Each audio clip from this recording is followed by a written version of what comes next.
জয় মা, রাধে রাধে। আজ একাদশী, আজ মোক্ষদা একাদশী, আবার গীতা জয়ন্তীও। আমি দুপুরে নিত্য পুজো করে নিয়েছি।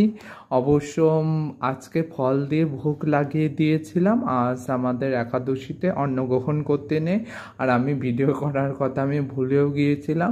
সেই জন্য মানে কিশোরীজির এখান থেকে আমি প্রসাদও তুলে নিয়েছি। তারপর আমার মনে পড়েছে যে ভিডিও করতে হবে। তারপরে এই দেখো আজকে একাদশী বলে এই যে কিশোরী জুকে এই ফলটা দিয়ে দিয়েছিলাম।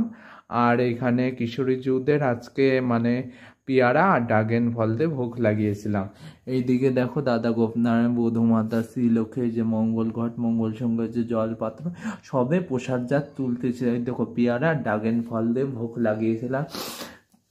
আজ দেখো যে গোবিন্দ কিশোরীজি সকলকে আজকে আমি শীত বস্ত্র পরিয়ে দিয়েছি। মানে এই যে জগন্নাথ, এই যে সুভদ্রা দেবী, তারপরে বলভদ্র দেব সকলকে, তারপরে এই যে মা লক্ষ্মী, এই দেখো এই যে সবাইকে যতটা পেরেছি মানে একটু শীত বস্ত্র দিয়ে ঢেকে ঢুকে দেওয়ার চেষ্টা করেছি। আর এই দেখো আজকে পেয়ারা ছিল আর ড্রাগন ফল ছিল। আর দেখো মানে মাকেও এবার শীত বস্ত্র পরিয়ে দিতে হবে। বেশ ভালোই ঠান্ডা পড়েছে। ভিডিওটা তোমাদের কেমন লাগলো কমেন্ট করে জানিও। আর আমার চ্যানেলে যদি নতুন হয়ে থাকো তবে আমার চ্যানেলটাকে সাবস্ক্রাইব করে দিও। আমার পেজে যদি নতুন হয়ে থাকো তবে আমার পেজটাকে ফলো করে দিও। ভগবতীর কাছে আর গোবিন্দজির কাছে এই প্রার্থনা করি তোমরা সকলে সুস্থ থেকো, ভালো থেকো।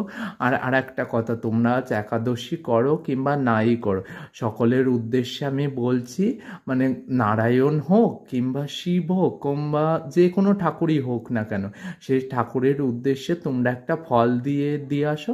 আর গোবিন্দ বা নারায়ণের উদ্দেশ্যে একটা প্রদীপ জ্বালিয়ে দাও বাড়িতে। তাহলে দেখবে এতে তোমার ও তোমার পরিবারের সকলের মঙ্গল হবে। আর প্রেমসে বলো রাধে রাধে। জয় রাজ রাজেশ্বরী শ্যামা মা।